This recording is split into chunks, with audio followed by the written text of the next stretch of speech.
friends, Dave Paulides, CanAm Missing Project, copyrighted edition for our video channel. You are right here. And this is a missing persons segment. So thanks for being here. You know, one thing I like to do that we should all be doing is looking out for each other. And every once in a while I'll give you guys a heads up on something health-wise that we should be paying attention to. And I haven't done this, and I was talking to Angie about it the other day. I don't know why I haven't done it, but anyhow, about 15 years ago, Angie told me about this company, this vitamin company. It was different than the rest of the vitamin companies out there. And she's a nurse, and she's around doctors all the time. And there was a company that was started by some scientists that had to do with making vitamins. And what they found was vitamins aren't absorbed all the same way by everybody, in that certain compounds in the vitamins don't absorb as well. It may say you're getting 100% of your vitamin C, but you're really not. And then the other thing they found was that in the United States, it's like 98% of all the vitamins you consume are made by only 6 companies under different labels. Yeah, that's true. So when you go into the store and you see all these different labels of vitamins, they're all made by the same people essentially, except one who only sells under their brand name. And it's the only vitamin that's taken by the U.S. Olympic team with $1 million guarantee that what it says on the capsule or what it says on the bottle is what you take. Now the company is called USANA. Now this is just one of the things I take. I take a whole bunch of other stuff. And I got to admit that before I started to take the stuff, I had colds and coughs and things, but since I've started taking this stuff, it's a rare day when I get sick. And if I get sick, usually everyone around me is sick. So, but USANA, it's a little pricey. You can only get it by mail. USANA. Do your research on it. And I did. And I found out it's everything they say they are and more. And in fact, Angie has gone to their presentations that they give. And she said, Dave, they're one of the most put together companies she's ever seen. And Angie's a tough one to convince. So when she gave it the big endorsement, I was all over it. Now, I don't sell it. I don't care. I don't own any of the company. I have no interest in it other than I'm trying to be a good person and spread goodwill and say what they sell to you is exactly what you're going to get. And when you read more and more about vitamins, there's a lot of things in vitamins that make it up that you really don't know. And there's a lot of companies that have gone out and tested vitamins before, and it's not pretty what they find. So I'm super happy with USANA. I've never had a side effect from anything I've taken from them. And they have anti-inflammatory herbs and vitamins. And this is a Vita antioxidant with intelligence technology, premium vitamin and antioxidant support. I'm telling you, out of all the companies I found in the last few years, last several years, that's one that's near the top.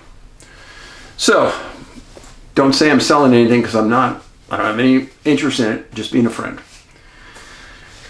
Now the first story about a missing person is a 22-year-old genius who disappeared October 23rd, 1985, up in New Hampshire. This man, Michael Miller, was living in Twin Mountain, New Hampshire, and he disappeared on Mount Lafayette, New Hampshire, just south of his house. And he was a junior at MIT in computer graphics, and he was described as brilliant. Well, he was on a short break from school. It was a Saturday. It was a straight shot up a highway from school to his house. It wasn't that far. He took a couple other friends with him on the trip. A boy named Lou Giordano, 26 years old, and Mike Roboto, 21 years old. And he was taking his friends up to just get them away from school for the weekend. And on the spur of the moment, the friends said they just pulled over at Mount Lafayette. Let me give you a map of where this is here.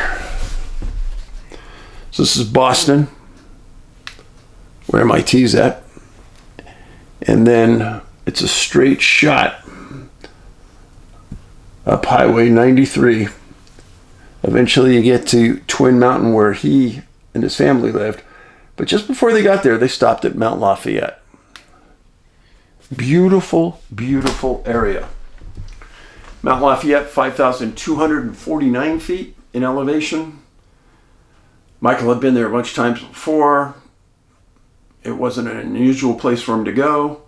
His friend said they probably needed to stretch their legs, but it wasn't anything that was planned. So they stop there, and they get out of the car, and they don't have anything special to climb. But they decided at about 3:30 in the afternoon, they started to climb the mountain. And as they were going up the hill at about 4 o'clock, Michael had all the energy in the world, and his two buddies didn't. They were tired. So Michael said, hey, I'm going to go up and summit. I'll meet you guys up there. And he took off. Well, as you guys know, that's when bad things happen. Point of separation, right? Well, at 4 o'clock when they were talking and Michael took off, they were just off the trail. So his buddies get back on the trail soon after Mike leaves. And at 4:30 that afternoon, it starts snowing and raining. Well, Lou and Mike Roboto continued up the trail, and they reached this Appalachian cabin about a mile from the summit. And the weather was getting worse, it was getting colder, snowing heavily, and the two men decided to turn around and go back to the car and wait for Mr. Miller, Michael Miller. Well, very late that night, they called search and rescue. It was still raining and snowing, and Fish and Game, New Hampshire Fish and Game, you might watch that show on TV, by the way, it's a good show, sent 4 wardens in. And in the middle of the night, the wardens went as far as they could up that trail in the dark. And I've seen them do it on the show, and it's impressive. October 24th, the next day, 10 conservation officers arrive at the scene at 6 o'clock. They climb the mountain, up, down, sideways, multiple times, and they weren't finding anything. Now, Lou and Mike Roboto were still on the scene and assisting when they could. This was the only picture, and I'm sorry it's a bad picture, but you kind of get a sense of what Michael Miller looked like. Healthy, young, genius.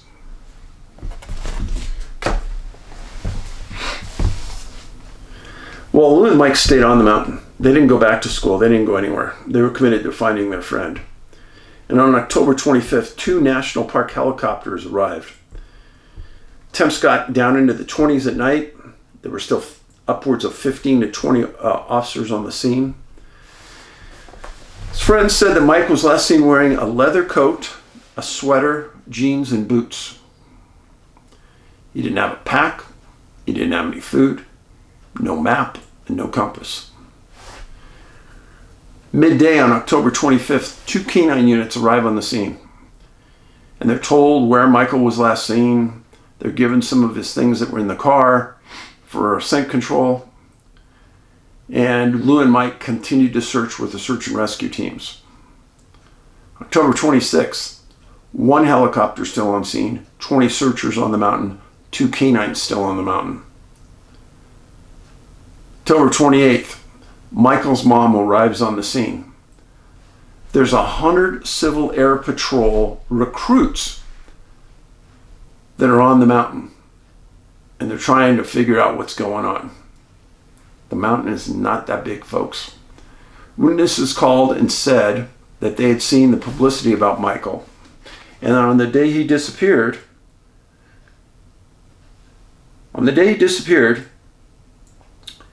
he was seen on the mountain about halfway up, going up. And these people who saw him said that he was healthy, upbeat.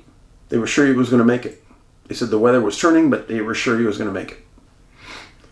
So that really told the searchers that somewhere between halfway up the mountain and the top of the mountain was probably where Mike was going to be found. So they committed even more resources, brought in new dogs, and they also brought in a technical search and rescue team, ropes, carabiners, to get into the tough spots where somebody may fall on wet ground. You got to understand, the search and rescue guys are probably going crazy at about this time because they should have found him. Well, search and rescue goes a full 7 days, which is a good effort. And they have the Civil Air Patrol, Fish and Game, and they had a special mountain rescue team there for the last 3 days that was on the mountain. And they had 4 volunteer canines that never did pick up a scent. So what do we have going on here? We have a guy, 22 years old, in excellent shape, brilliant, who wasn't planning to climb the mountain, but he does with his 2 friends and then splits halfway, just after they get going. Where could he be? There's not a lot on the mountain to hide from. And when you get that number of searchers on the mountain, should have been a pretty easy call to find him. So you have canines, upwards of 4 canine teams that didn't pick up the scent. You got the weather that turned right after he split from his friends. And you got point of separation. I talk about this time after time after time. And also there's a lot of granite on this mountain. And lastly, Michael Miller was an intellect. You got to be a brainiac to get into MIT. But he wasn't found.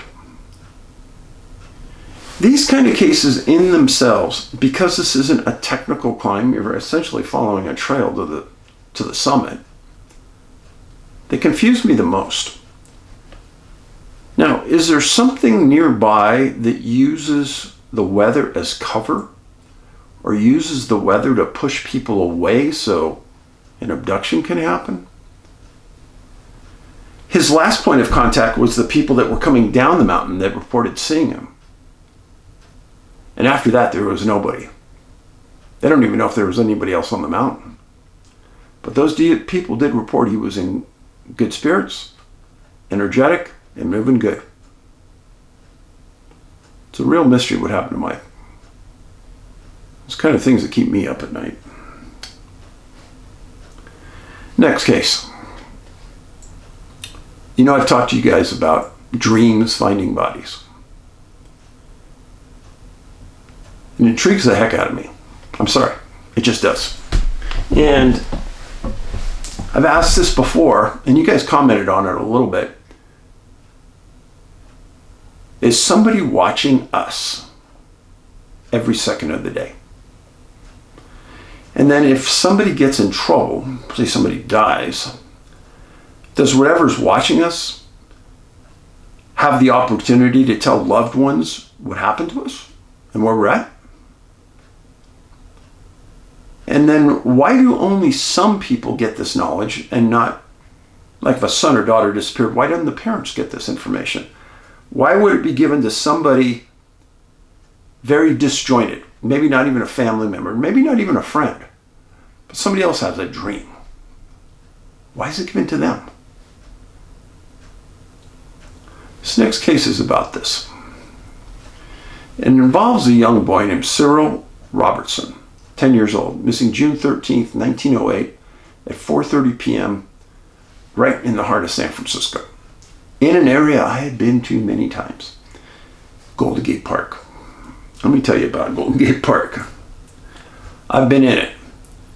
And since I was 22 years old, every time I went in that park, I had a gun. Because there's a lot of wacky stuff that goes on there. They found barrels with bodies in the barrels, sealed up, welded shut in the park. How they got there? Who knows?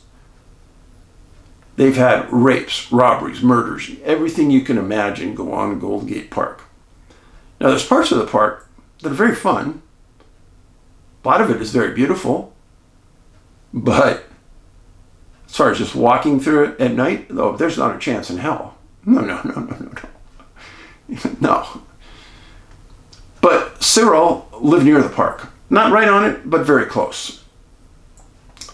And he was a 10-year-old boy described as frail. And this was a Saturday, June 13th. And it was about 1 o'clock when Cyril met his friend, another young boy, 9 years old, named Milton Valentine. Milton came over to Cyril's home, and they were going to spend the afternoon. What 9 and 10-year-old boys do, just look around looking for trouble. I don't know. But the boys went into the park, and then they went to what was called the baseball grounds to watch. Now, in June, there were a lot of big-time teams that played at Golden Gate Park. There wasn't a Candlestick Park back then where the Giants played, or Pac Pacific Bell Stadium, I think. Actually, the Giants used to play in a crappy field in the middle of San Francisco. But be that as it may, the boys went to the baseball grounds. There were some games going on. There was a lot of people there.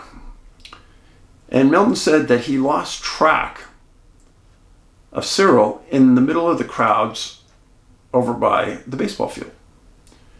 And the boys were supposed to be home at 5 o'clock for dinner. Well, Milton made it home, but Cyril didn't. And Cyril's mom knew something was really wrong because Cyril was punctual. He would never miss a dinner, as most 10-year-old boys wouldn't. And she hadn't seen Milton at all either. So, this is the boy who disappeared, Cyril. Well, when he wasn't home, Mom got some neighbors and they all started searching the area. They went into the park and they searched. They didn't see anybody. They got no information.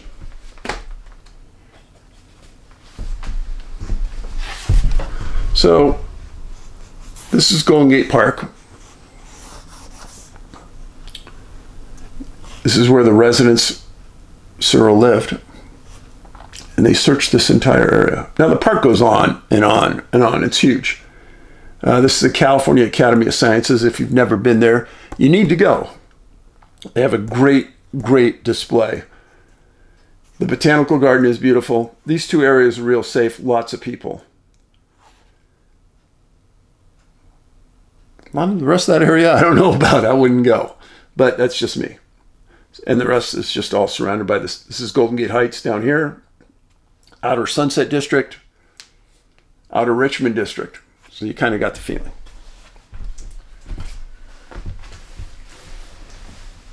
So they search all night. And they don't get anything. Early on June 14th, they call the police. And the police first contact the hospitals and the morgue. And then they sent officers into the park, 50 of them, to search methodically. And the police also sent an officer out to interview Milton, obviously. And the parents wouldn't let the police interview Milton without the parents there. And the police said it from the very beginning. They felt that Milton knew something about what was happening, but the parents wouldn't let him say. So those 50 police officers, they searched for 12 hours. Now the park has a lot of foliage in it. And 50 officers standing shoulder to shoulder could make some pretty decent progress through there and ensure that it was cleared. But also the park has a lot of bodies of water too, strangely. Now most of them are not clear at all. They're murky, milky, yucky. you wouldn't want to even be near it. In recent times, there's homeless people that live out there. It's a lot of drug dealing goes on there. A lot of bad stuff. But in 1908, it's hard to imagine that it was all that bad. I'm just saying. So they continued to search. They searched for 12 hours. They pulled out. June 15th, they sent the 50 officers back in, and they kept moving the search outwards because they had already cleared a good portion of the park. They talked to neighbors. They talked to homes that front the park from across the street. They talked to regulars who walked through the park. They talked to the city staff that maintained the park. They weren't getting anywhere. And the police were getting frustrated. They were getting frustrated with Milton's family, and they were getting frustrated with the situation. So, one last day, the 16th, bring in 10 more officers. They got 60 officers now. They went back over the area closest to the home. They went over the area by the baseball grounds. They interviewed people affiliated with the baseball team, if anyone saw them around the field. They interviewed vendors. It went on and on. They weren't getting anywhere. June 17th. This was 4 days after Cyril disappeared. Cyril's mom had a passing acquaintance with the police chief. And she happened to know a friend that had his phone number, and she called the police chief. And she requested that the police keep searching because she had heard from a commander that that was the last day they were going to search. The police got a hold of the Richmond district supervisor, and they got 50 officers from different bureaus to go back out there the next day. And that would have been on June 17th they were going back out. Now, this is interesting. The night of June 16th, this is the same night that the mom hears that the police are getting called back. There's a detective for San Francisco police. It would have been an inspector today, named George McMahon. And he was also the great uncle of Cyril. Well, that night, he was asleep, and he had a dream. And he said it was a crystal clear dream, like he'd never had. He dreamed where Cyril's body was located. And oddly, his dream had Cyril being found with a smile on his face. So early the next morning, the detective wakes up. Can't shake it. He tells his family, tells everyone, there's something going on. I can't go into the office. I've got to go out to the park and find this location. And he has this vision. So he goes out and he starts walking through the park, and he comes to an area near a location called Mud Lake. And there were other park people there with grappling hooks going through the lake. Detective McMahon walks up to a couple of other officers that are there that he knew. And he says, "Hey, I know where you need to search." They said, "Where's that?" He said, "It's right out there in the middle by that cove." And he said, "How do you know?" He goes, "Just search it, please." So police officer to police officer, they send a couple guys out, 2 officers out in a boat. And they throw a grappling hook out one direction one time, and a grappling hook another direction another time. And the second grappling hook hits something. And at the beginning, it's kind of snug, like it's stuck. They pull it hard and it frees itself. And up comes Cyril's body with a smile on its face.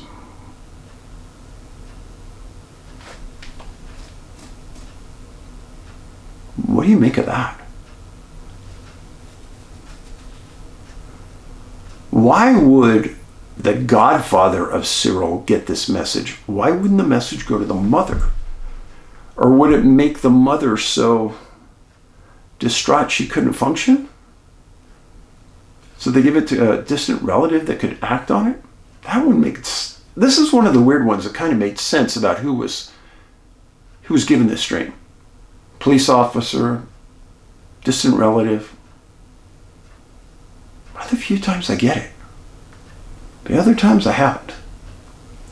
But it still bothers me because who's delivering the message?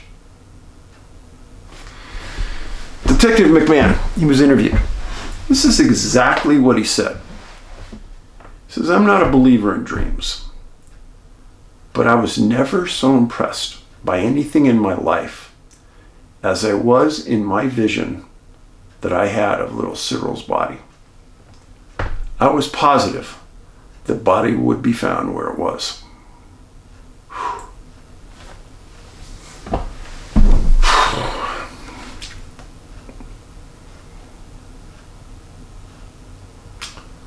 I thought about this. That vision of that little boy with a smile on his face. Could you flush that out of your mind and live without that vision after that? I don't know if I could.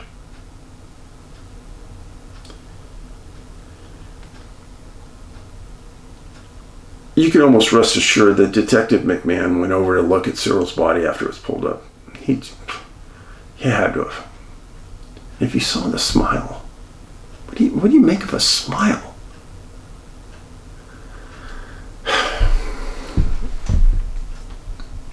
So, Cyril Roberson drowned. And really this story is about what I just told you.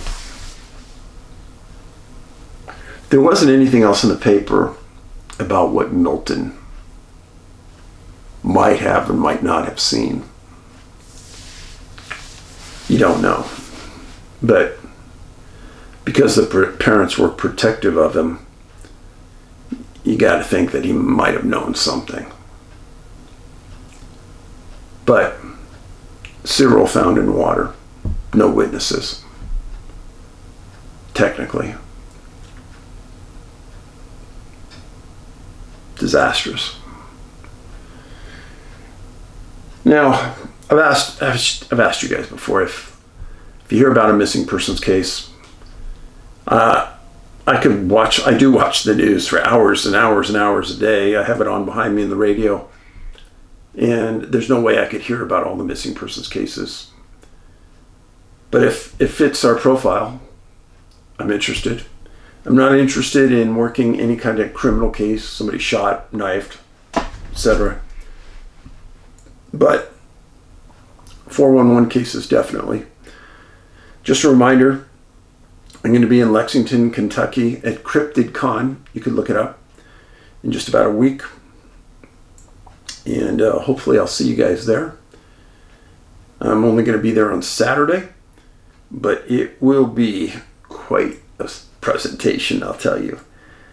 Jeff Meldrum was supposed to be there, but he's not going to be there. Still recovering from what happened to him on the ship when we were sailing. And everybody say a prayer for Jeff. I don't agree with everything he says. We've had some great debates on stage, but I don't wish ill will on him at all. He's a good human being. He's a nice soul, and he's probably done more for the Bigfoot world than any other single person that's alive today. So, get better, Jeff, please. In the meantime, don't buy the books from Amazon, eBay. You're going to get ripped off. Buy them only from me at NA, like North America, NABigfootsearch.com. That's our website. Go to the online store. And if you're looking for the news segments have moved. And they are now on Rumble. And there's the address. But it's the Factual News with David Paulides. And I will upload there every few days, so get your news there. It's free, doesn't cost you anything. And if I stayed here and I continued with the news, I'd probably get annihilated, so I had to move that. but I'm still here for you for this. Thanks. If you like the segment, give it a thumbs up. Make sure you're subscribed. That's a huge issue. All right? In the meantime, be nice to your family. Go do something nice for somebody today that you see at the store, at the post office, in your travels. Extend a hand. Paulides out.